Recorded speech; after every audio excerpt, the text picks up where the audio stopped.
anterior, nós começamos a tratar do direito das sucessões e fizemos uma abordagem geral do tema da sucessão legítima. A partir de hoje, a gente avança para finalizar, na verdade, a matéria do direito das sucessões. Eu acho que é conveniente, na verdade, antes de a gente começar a tratar dos temas que são próprios dessa aula, a gente fazer uma pequena revisão do que a gente viu anteriormente, porque essa matéria do direito das sucessões é realmente uma matéria mais densa, né? Então, o que a gente já viu até agora, o que é importante a gente ter como sedimentado para poder prosseguir no estudo dessa matéria? Primeiro, uma noção geral de sucessão, né? Lembrando que a gente entende por sucessão a transmissão de uma situação jurídica de alguém para outro alguém, né? Que, em se tratando de direito das sucessões, a gente vai estar pensando numa hipótese específica de sucessão, que é a chamada sucessão hereditária ou causa-mortis, né? Ou seja, é aquela sucessão que ocorre quando uma pessoa morre. Quando uma pessoa morre, ela deixa um rol de situações jurídicas em que ela figurava e há necessidade de que haja transmissão dessas situações jurídicas para outrem, né? Quando for possível essa transmissão, não se tratando de relação que se extinga pela morte da pessoa. Então, vocês já entenderam, é disso que se ocupa o direito das sucessões, né? Um outro ponto básico dessa matéria é entender de onde vem o chamado direito sucessório, que é aquele direito que é atribuído a uma determinada pessoa e que permite a ela que, quando outra pessoa morrer, ela possa vir a ser chamada à sucessão daquela pessoa. O que nesse palavrório todo pode parecer muito difícil, na prática, na verdade, é muito simples. Porque o primeiro critério que se utiliza para determinar o direito sucessório é o critério do parentesco, né? E aí é que a gente acaba invariavelmente pensando na ordem de sucessão hereditária que nós estudamos bastante na aula anterior. Atualmente, a lei atribui direito sucessório aos parentes até o 4º grau colateral, ou seja, atribui direito sucessório a todos os descendentes, independentemente de grau, a todos os ascendentes, também, mais uma vez, independentemente de grau, ao cônjuge ou companheiro e aos colaterais, até o 4º grau, o que vai envolver, então, irmãos, tios, primos, sobrinhos, né? Tios-avós, se limitando àqueles chamados primos primeiros, que, na verdade, como a gente já viu, são parentes do 4º grau. A todos esses, a lei atribui direito sucessório, mas atribui direito sucessório a todos eles em vida de um determinado parente, né?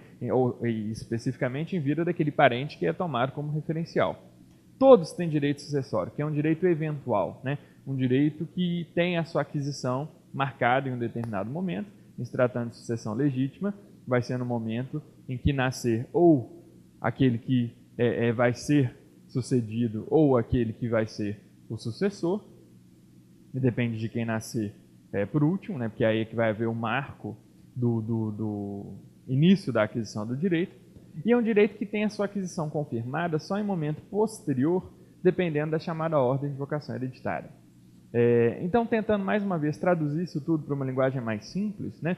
Primeiro a gente vai lembrar que a sucessão hereditária trata da transmissão da situação jurídica deixada pela pessoa morta aos seus parentes, buscando primeiro descendentes.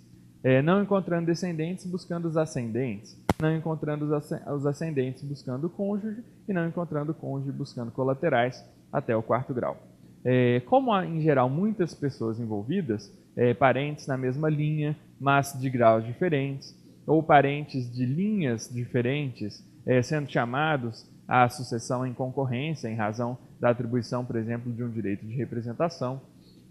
Tudo isso faz com que a matéria deva ser examinada com muita cautela. Então, sempre o recomendável é que se trace um esquema, digamos assim, a árvore genealógica da pessoa de cuja sucessão se trata, que se analisem os graus de parentesco, né, e que depois se siga a ordem de vocação hereditária estabelecida pelo artigo 1829 do Código Civil, né? E aí então a gente vai conseguir descobrir, dentre todos aqueles titulares de direito sucessório, quais passaram a ter direito à sucessão aberta, que é o direito em que se transmuda o direito sucessório no momento em que se completa a sua aquisição.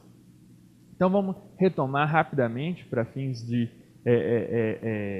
revisão da matéria, aquela chamada ordem de vocação hereditária que está estabelecida lá no artigo 1829 do Código Civil. A gente sabe que, em primeiro lugar, a sucessão é deferida aos descendentes, né?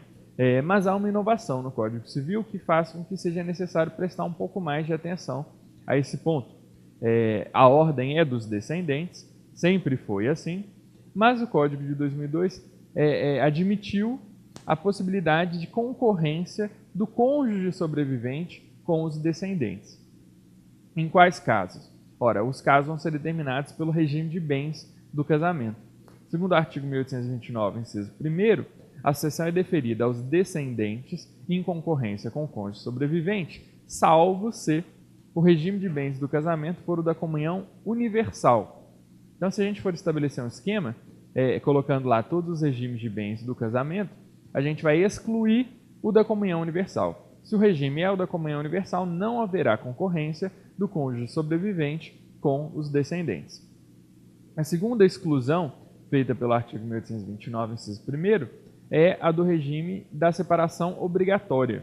Então, a gente vai encontrar lá. Defere-se a sucessão na seguinte ordem. Primeiro, aos descendentes, em concorrência com o cônjuge sobrevivente, salvo se casado este no regime no regime da comunhão universal ou no da separação obrigatória. Então, dentre os regimes de bens do casamento, os que estão expressamente excluídos são o da separação obrigatória e o da comunhão universal. Mas o artigo 1829, inciso 1º, ainda vai se referir ao regime da comunhão parcial de bens. E o que ele diz é que não haverá concorrência do cônjuge com os descendentes se o regime de bens do casamento for o da comunhão parcial e o autor da herança não tiver deixado patrimônio particular. O que significa, então, que é preciso que haja patrimônio particular para que seja possível a concorrência do cônjuge com os descendentes. Essa é a interpretação, digamos assim, majoritária do inciso 1º do artigo 1829.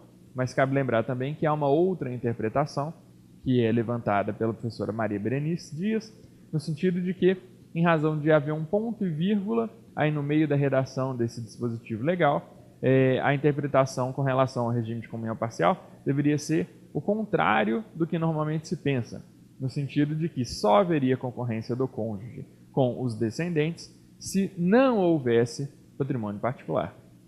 Mas essa é uma interpretação minoritária, então não é preciso que a gente gaste muito tempo com ela, não.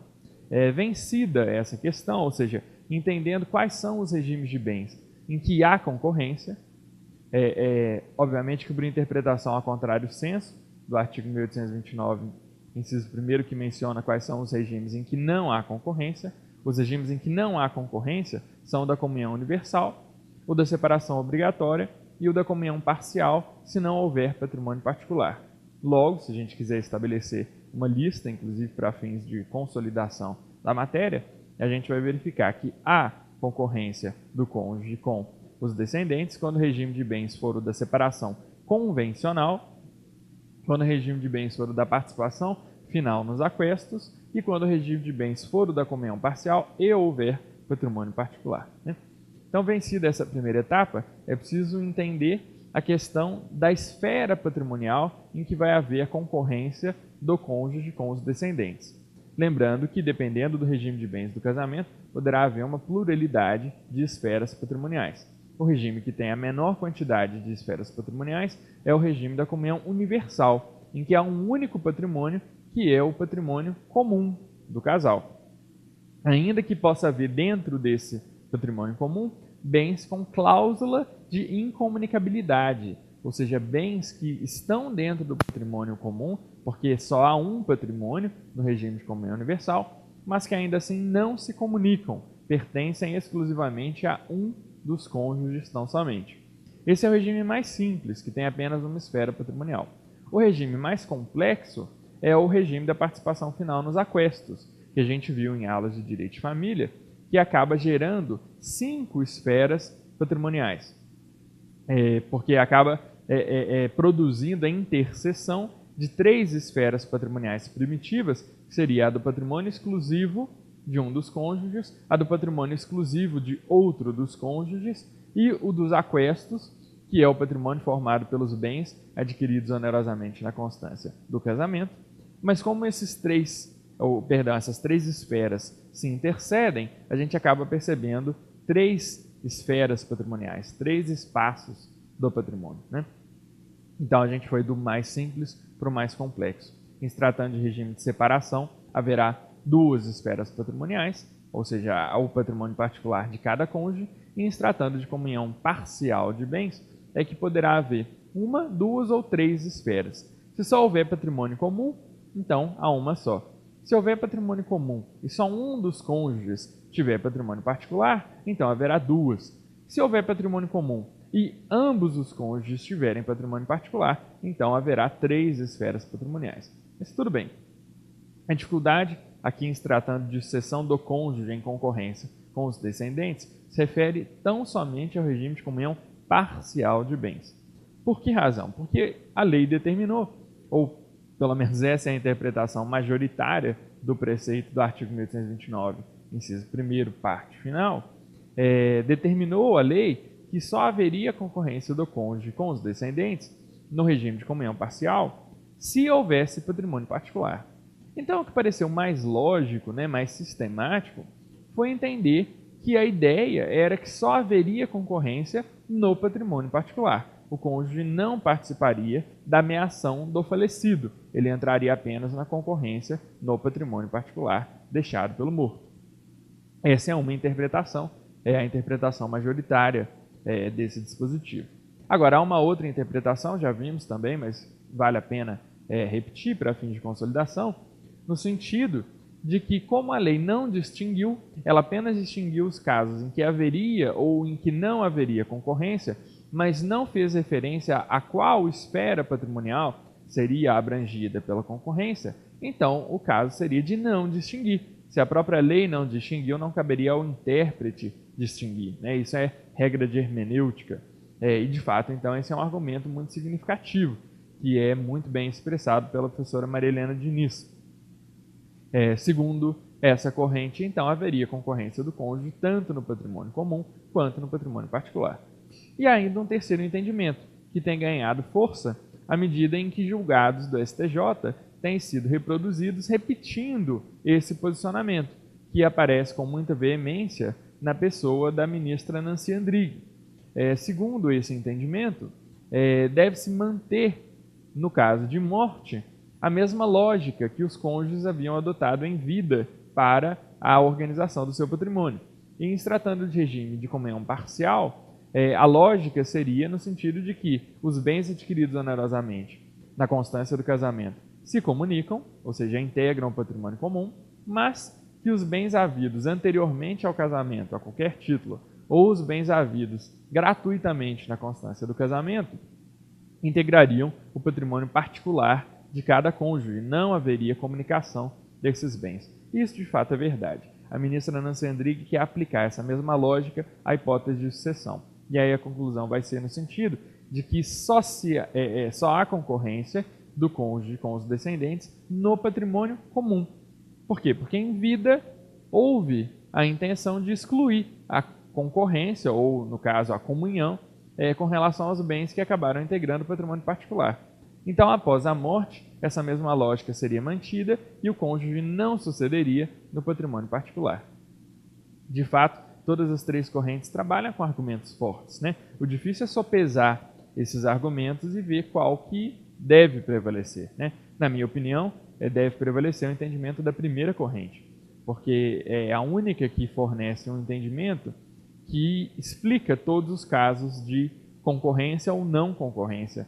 As duas outras teorias, elas acabam não explicando por qual razão o cônjuge não concorre quando não houver patrimônio particular. E aí fica uma situação muito desigual, A questão seria, só há concorrência se houver patrimônio particular e só haverá concorrência no patrimônio particular. Assim, não se trata com desigualdade situações iguais, porque se não há patrimônio particular, não há patrimônio particular, então não há que se pensar em ceder no patrimônio particular. E se há patrimônio particular, tudo bem, então haverá concorrência e sucessão no patrimônio particular. Mas as duas outras teorias, elas criam um buraco, porque elas tentam explicar a situação em que a lei autorizou a concorrência Mas os argumentos que elas usam também são válidos para justificar por que sempre haveria concorrência do cônjuge quando o regime de bens fosse o da comunhão parcial, pouco importa se há ou se não há patrimônio particular. E aí, então, como mesmo essas teorias não admitem a concorrência do cônjuge com os descendentes, quando não há patrimônio particular, né, porque essas duas teorias elas estão fora do eixo daquela teoria levantada pela professora Maria Berenice, que tem uma interpretação toda diferenciada do artigo 1829, inciso 1º. Como elas não estão dentro desse eixo, elas acabam não explicando aquela situação e geram uma situação de desigualdade. Por essa razão é que eu opto pela primeira teoria. Mas é uma questão, de fato, muito polêmica, que vai depender muito de reflexão e de sopesamento de argumentos, né? Essa é a ordem de vocação hereditária, digamos assim, mais complexa, que envolve mais pormenores, né? E a gente sabe, inclusive, que esses pormenores ainda não acabaram, porque enfrentando essa questão de haver ou não haver concorrência, em qual esfera patrimonial vai haver concorrência, há ainda uma última questão que tem que ser discutida, que é a do quinhão mínimo do cônjuge, atribuído a ele pelo artigo 1832 do Código Civil, né? Nós sabemos que quando o cônjuge concorrer com filhos comuns seus com o autor da herança, ele tem o direito de receber no mínimo 1/4 da herança, que constitui o chamado quinhão mínimo. Por interpretação ao contrário senso, ele não tem esse direito quando ele concorrer com filhos exclusivos do autor da herança. Mas o que não ficou claro para ninguém até hoje é o que acontece na hipótese de haver, ao mesmo tempo, filhos comuns com o autor da herança e filhos exclusivos do autor da herança, né? E aí, de novo, a gente vai ter 3 teorias que tentam explicar esse fenômeno. A primeira teoria é aquela que diz a ordem é dos descendentes. O cônjuge está aparecendo aqui por uma benesse da lei, né? Mas então a interpretação tem sempre que ser mais favorável ao descendente, porque a ordem é a dele. Então, se há dúvida sobre aplicar ou não o quinhão mínimo, a questão é de não se aplicar o quinhão mínimo. Outros trabalham com a tese contrária, no sentido de que a tendência foi privilegiar a sucessão do cônjuge. A tendência histórica, pelo menos se nós nos ativermos ao direito civil brasileiro, né, considerado a partir da Declaração de Independência, a gente vai ver que pouco a pouco foi havendo uma melhoria na situação do cônjuge, que já figurou até na 4ª ordem de vocação hereditária depois dos colaterais, né, o que é estranho para nós hoje. Imaginar que o cônjuge de alguém só viria a sucedê-lo na hipótese de não haver colaterais. Isso é muito estranho. De fato, a gente percebe que a situação do cônjuge foi melhorando com o passar do tempo. Usando esse argumento, disse então que, havendo dúvida, o privilegiado deveria ser o cônjuge, que seria a estrela da sucessão no Código de 2002, e não os descendentes. Então, aplicariam o quinhão mínimo. E há a terceira teoria que tenta trabalhar um cálculo matemático para chegar a um quinhão mínimo do cônjuge, chegar a um quinhão do cônjuge, que é ao mesmo tempo composto por quinhão mínimo e ao mesmo tempo composto por quinhão que não leva em conta o quinhão mínimo. Ou seja, só da explicação já dá para perceber que é um cálculo bastante complexo.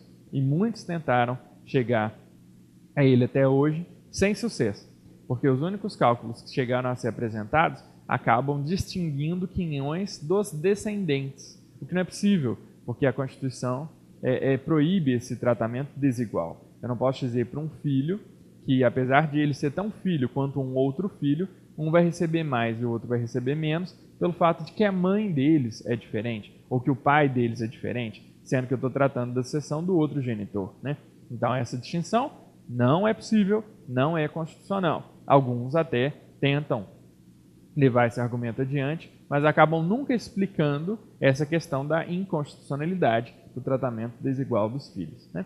E aí, então, com isso, finalmente, a gente dá por vencida a questão da primeira ordem de vocação hereditária. Na segunda ordem de vocação hereditária, a questão é mais simples, porque lá vão ser chamados a sucessão os ascendentes, podendo haver concorrência com o cônjuge sobrevivente, se houver, independentemente do regime de bens. Então, ali fica bem mais fácil. Se eu perceber que a pessoa deixou pai, mãe, avô ou avó e cônjuge, o cônjuge sempre vai estar presente. E aí o cuidado que a gente vai ter que ter só é com relação à distribuição do patrimônio, né? Lembrando que se o cônjuge concorrer com pais do autor da herança, seja ascendentes do primeiro grau, concorrendo com um só dos pais, porque o outro é pré-morto, ele vai receber metade da herança e o ascendente vai receber outra metade. Concorrendo com ambos os pais, a herança vai ser dividida por 3 e a cada um vai caber 1/3. E concorrendo com ascendentes de grau maior que o primeiro, caberá ao cônjuge sempre metade da herança. E a outra metade vai ser partilhada entre os descendentes. Lembrando a regra de que, na sucessão dos ascendentes, partindo para grau maior que o primeiro, ou seja, do segundo grau para cima, a gente vai dividir o patrimônio primeiro por linhas, para depois dividir por cabeça. Então, metade para a linha materna, metade para a linha paterna. Pode haver situações em que haverá um ascendente na linha paterna, 2 na linha materna, significando que os da linha materna vão receber cada um menos do que recebe o da linha paterna, porque ele é um só e os outros são 2. Então, os quinhões vão acabar sendo diferentes. Mas não há nenhum problema nisso, porque está tudo bem explicado pela lei, né? Essa é a segunda ordem de vocação hereditária, que não gera nenhuma controvérsia muito grande. Com relação à terceira ordem de vocação hereditária, a questão é até mais simples, porque é do cônjuge, ou seja, não encontrando descendentes vivos do autor da herança, não encontrando ascendentes do autor da herança, eu busco o cônjuge e, se encontrei, a ordem é dele, ele recebe a totalidade da herança, independentemente do regime de bens. Aliás, eu acho que é conveniente nesse momento desfazer um mito do qual a gente não tratou na aula anterior, no sentido de que não importa qual seja o regime de bens, né? A gente às vezes tem uma ideia de que se o regime de bens é o da separação, não haveria sucessão do cônjuge, né? E de fato poderá não haver. Se o regime for o da separação obrigatória e houver descendentes, o cônjuge não sucederá, porque ele não é chamado à concorrência com os descendentes. Mas se a ordem de vocação hereditária é a terceira, porque não há descendentes nem há ascendentes, é o cônjuge, e ali não importa o regime de bens do casamento, não importa que o regime seja o da separação. Vejam mais uma vez que há uma situação aqui em que não se aplica aquele argumento que tem sido levantado em votos da STJ, né? Porque se a questão é, na sucessão, manter a mesma lógica que regulava o regime de bens em vida, então, no caso de separação, não deveria haver sucessão do cônjuge, porque a ideia foi, durante a minha vida, o patrimônio é todo meu, não se comunica com você, apesar de você ser casado comigo, né? E então, na minha morte, deveria se manter essa lógica. Mas, mais uma vez, fica claro que aquele argumento que tem sido levantado só se aplica especificamente a um único caso, e não tem aplicabilidade nos demais, o que então invalidaria esse argumento, né? E por fim, a quarta ordem de vocação hereditária é a ordem dos colaterais, até o 4º grau no máximo. Hoje a lei limita a sucessão dos colaterais ao 4º grau. No 4º grau a gente vai encontrar primos, os chamados primos primeiros, vai encontrar também tios-avós, né? Mais ou menos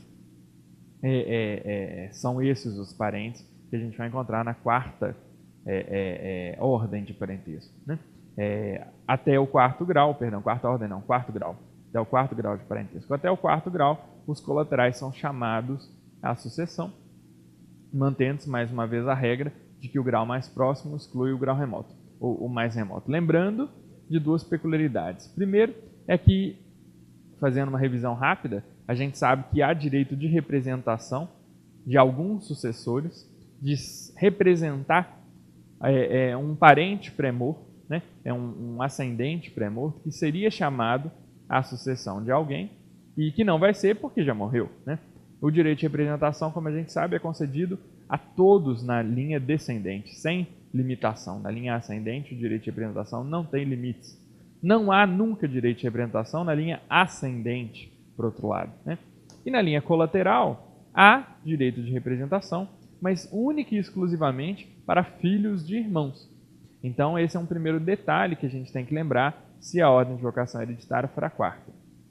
Poderemos encontrar ali parentes de graus diversos, mas se esses graus diversos forem irmão do autor da herança, que é do 2º grau, com filho de irmão pré-morto do autor da herança, que é do 3º, esse do 3º é admitido na sucessão por direito de representação, que é conferido aos filhos de irmãos expressamente pela lei, né? Essa é uma primeira peculiaridade. E a segunda peculiaridade é que, concorrendo sobrinhos com tios do autor da herança, e ambos estão no 3º grau, tanto o tio do autor da herança quanto o sobrinho do autor da herança, os sobrinhos têm preferência sobre os tios.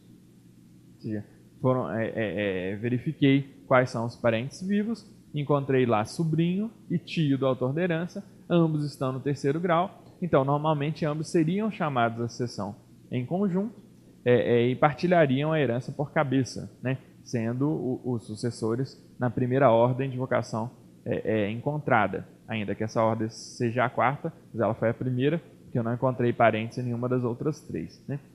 Mas os tios não sucederão, porque a lei estabeleceu a preferência dos sobrinhos sobre os tios. Pessoal, eu acho que essa foi uma revisão importante para que a gente possa tratar do próximo tema, que é o da indignidade do sucessor, e depois entrar no tema da sucessão testamentária e com isso fechar o direito das sucessões. Até mais.